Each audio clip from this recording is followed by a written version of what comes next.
Hey guys, this is Matt Core from Ctrl+Paint.com, and today we're going to talk about the basics of color theory. And really, I think the first and most important topic inside of color theory is the idea of a pleasing and balanced color scheme. Because as you can see by this wheel here, there's tons of choices. And if you use all of them, well, it won't be very balanced. It'll look like a rainbow.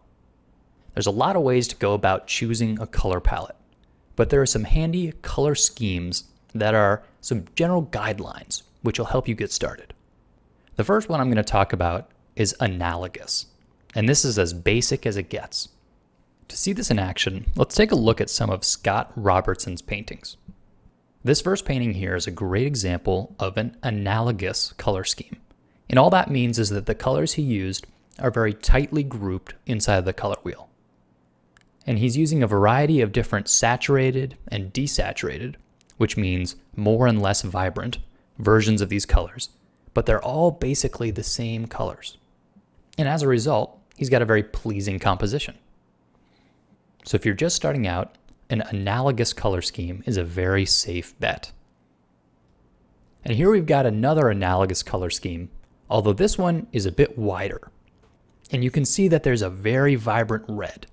This is sort of the key color in the image, and it stands out.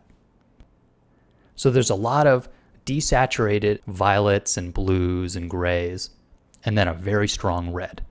But they're all still pretty close to one another on the color wheel, so they're going to work harmoniously.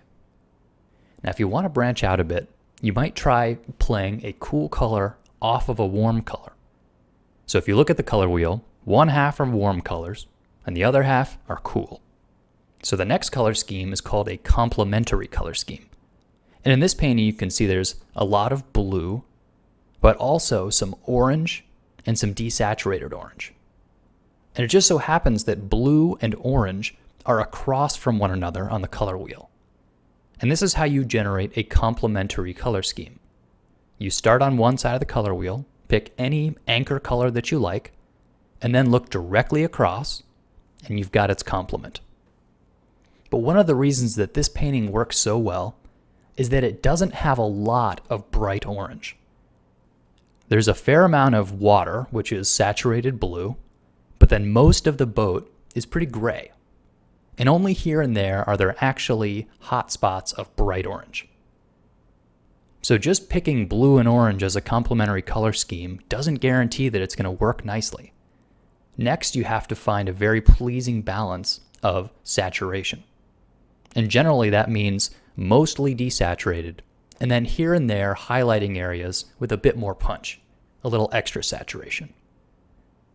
So I'll be talking about different color schemes in future videos, but looking at these two images, you can see that even blue-orange complementary color scheme can mean a lot of different things.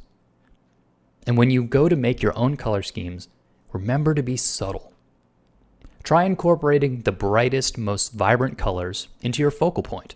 It'll help draw the reader's attention. But if you do too much color everywhere, it'll all feel very flat.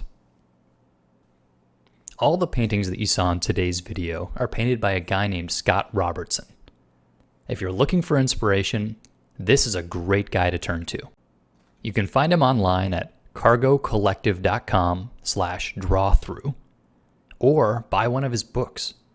These art books are awesome inspiration.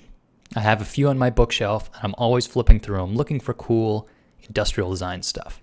And he's actually got a new book coming out soon called Blast, which looks to be just as cool as all the others. So thanks for watching, and stay tuned for future videos.